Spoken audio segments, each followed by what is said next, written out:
বাংলাদেশে একটা মহাভয়াবহ ঘটনা ঘটে গেছে।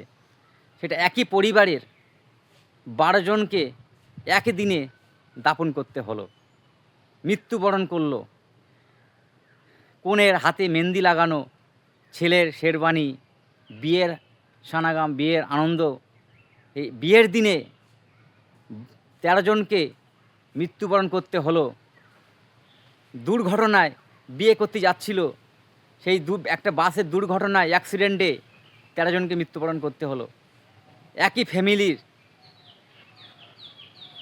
মানে মৃত্যুবরণ করলো।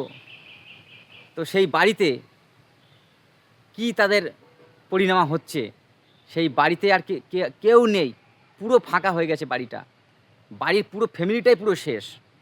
তো বন্ধুরা, এই যে ঘটনাটা ঘটেছে, এটা ওপর আল্লাহ যেটা চাইবে সেটা কেউ রুখতে পারবে না, সেটাই হবে। তো আমরা এই নিয়ে কি ভালোই দোয়া করব, যাতে ওপর আল্লাহ ওদের বেহেশতে নসিব করুক, এইটা আমরা সবাই কামনা করব। তো বন্ধুরা, খুবই কষ্ট লাগে, একই ফ্যামিলির এতজনা মৃত্যুবরণ করলো। তো কষ্ট লাগে, খুবই কষ্ট লাগে। কনের পরনে এখনো লাল টকটকে বিয়ের শাড়ি, 2 হাতে মেহেদির আলপনা, বাড়ি এখনো বিয়ের সাজে সাজানো। চলছিল নববধূ বরণের প্রস্তুতি, কিন্তু ভাগ্যের নির্মম পরিহাসে বধূ বরণের বদলে এক এক করে গ্রহণ করতে হলো বর কনে সহ একই পরিবারের 13 জনের মরদেহ। কয়েক ঘন্টা আগেই যে হাতে বরের হাত রেখে নতুন জীবনের স্বপ্ন বুনেছিল মিতু, সেই হাত দুটি এখন নিথর। আলো ঝলমলে বাসর ঘরে যাওয়ার বদলে নবদম্পতিকে যেতে হচ্ছে অন্ধকার কবরে। বিয়ে শেষে কনেকে নিয়ে বাড়ি ফেরার পথে ভয়াবহ সড়ক দুর্ঘটনায় বিয়ের আনন্দ মুহূর্তেই রূপ নিয়েছে বিষাদে।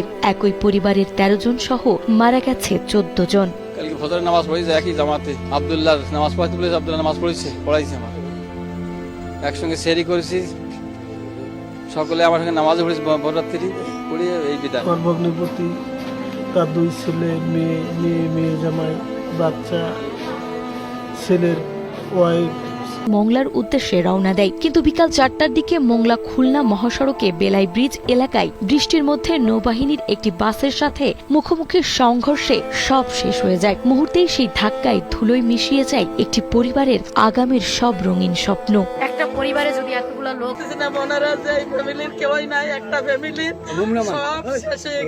বিয়েবাড়ির রঙিন শামিয়ানার নিচে আজ হওয়ার কথা ছিল হাসি আনন্দে ভরা মুখরিত বৌভাত। বাড়ির আঙিনায় মেহমানদের বসার জায়গায় এখন সাজানো সারি সারি লাশের খাটিয়া। উঠোনে চলছে একসাথে এতগুলো মরদেহ গোসলের কথা ছিল, সেখানে বাড়ির প্রতিটি আঙিনায় আজ আকাশ বাতাস বিদীর্ণ করা